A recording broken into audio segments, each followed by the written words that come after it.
माझ्या दालनात सदरील सूचना मी अमान्य केलेली आहे, तथापि मांडण्यासाठी सतेज पाटील यांना मी सूचना देतो. त्यांच्या या सूचनेच्या माध्यमातून पिंपरी चिंचवडमध्ये मोशी येथे घन कचरा डेपोच्या माध्यमातून जो कचऱ्याचा ढीग गोळा झाला त्याच्यात तो कोसळून सभापती मध्ये इमारत या ठिकाणी पडली.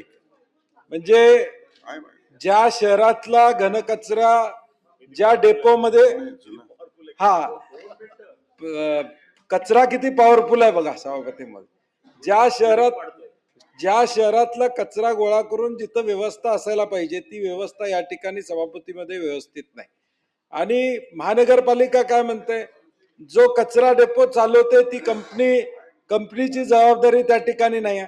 त्या कंपनीला पिंपरी चिंचवड महापालिकेने जवळजवळ 50 कोटी रुपयाचं अनुदान त्या ठिकाणी दिलेलं आहे. अजून 1000 कोटीचा प्रोजेक्ट तिथं त्या कंपनीच्या माध्यमातून उभा राहणार आहे. सभापती महोदय, जर साधा कचऱ्याच्या ढिगाची या ठिकाणी व्यवस्था हे कंपनी करू शकत नसेल तर उद्या 1000 कोटीच्या प्रकल्पाचा विचार सभापती महोदय किंवा या गोष्टी हे त्या ठिकाणी करू शकणार आहेत का?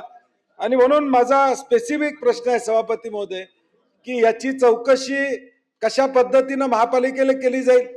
ज्याचा एक मृत्यू झाला त्या माणसाला त्याला कंपेन्सेशन म्हणून शासन त्या ठिकाणी काय देणार आहे का नाही, किमान त्याला 5-50 लाख रुपये द्यावेत अशी आमची विनंती आहे. आणि यामध्ये गुन्हा कुठलाही सभापती महोदय या ठिकाणी दाखल करण्यात आलेला नाही. जबाबदार ती कंपनी आहे, त्या कंपनीवर गुन्हा दाखल व्हायला पाहिजे ज्या कंपनीकडे ती जबाबदार आहे. आणि दुसरा उत्तर कोण देणार आहे तर 200 कोण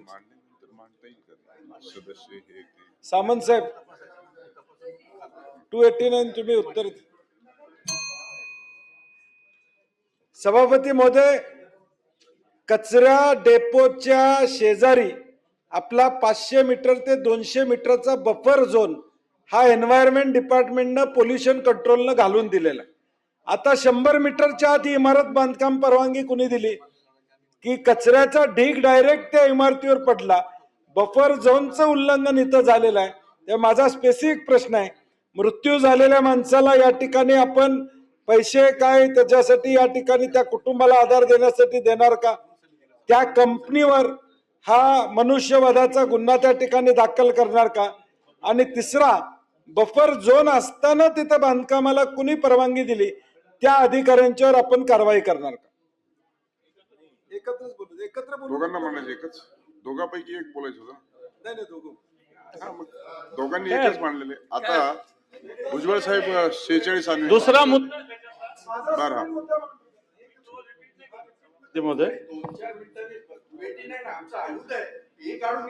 सभापती नाही 89 मध्ये 289 मध्ये आपण गटनेत्याच्या बैठकीमधला सेन्स घ्या काय झालं. काय हरकत नाही. सभापती महोदय, मी बंटी पाटलांनी मांडलेला कोणताच मुद्दा रिपीट करत नाही. या ठिकाणी अॅनाटोनी लारा रिन्युएबल एनर्जी प्रायव्हेट लिमिटेड ही कंपनी याच्यामध्ये आहे. याच्यात अडकलेले लोक अजूनही काढलेले नाही. काही जणांचा मृत्यू याच्यामध्ये झालेला आहे. आणि याच्या आधी सुद्धा असा कचरा घसरण्याचे प्रकार घडलेले आहेत, तरी याची खबरदारी घेतली नाही. आता इथे जवळपास 1579 टन कचरा या ठिकाणी आहे. आणि PCMC आणि अॅनाटोनी लारा रिन्युएबल एनर्जी आणि BVG यांच्या करारातून हा प्रोजेक्ट होतोय सभापती महोदय. खरं तर याच्यामध्ये हा BOT तत्वावरचा प्रकल्प असताना आज जो मुद्दा सांगितला की याच्यामध्ये आत्ताही 22 जण आतमध्ये अजूनही कचऱ्यामध्ये आहे. सभापती महोदय, याच्यामध्ये बऱ्याच गोष्टी इरेग्युलेटरी झालेली आहे. याच्यामध्ये मला असं वाटतं प्रशासकीय इमारतीचा बफर झोनचा मुद्दा मांडला, परंतु ज्या पद्धतीनं पिंपरी चिंचवड महानगरपालिका, संबंधित कंपनी आणि प्रकल्प व्यवस्थापन तसंच संबंधित अधिकारी यांची कार्यपद्धती ही जर बघितली तर मला असं वाटतं एवढा 1200 टन कचरा इथं असताना अशा पद्धतीनं घटना होते. याच्यातून आणखी घटना होऊ शकतात सभापती महोदय, कारण याच्यामध्ये हा कचरा खूप दिवस असाच राहिला त्याच्यातून गॅसेस सुद्धा निघू शकतात आणि अजून बऱ्याच घटना याच्यातून होऊ शकतात.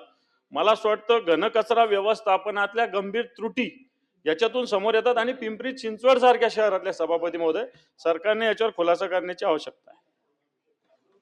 तिसरी सूचना भाई जगताप यांची आहे.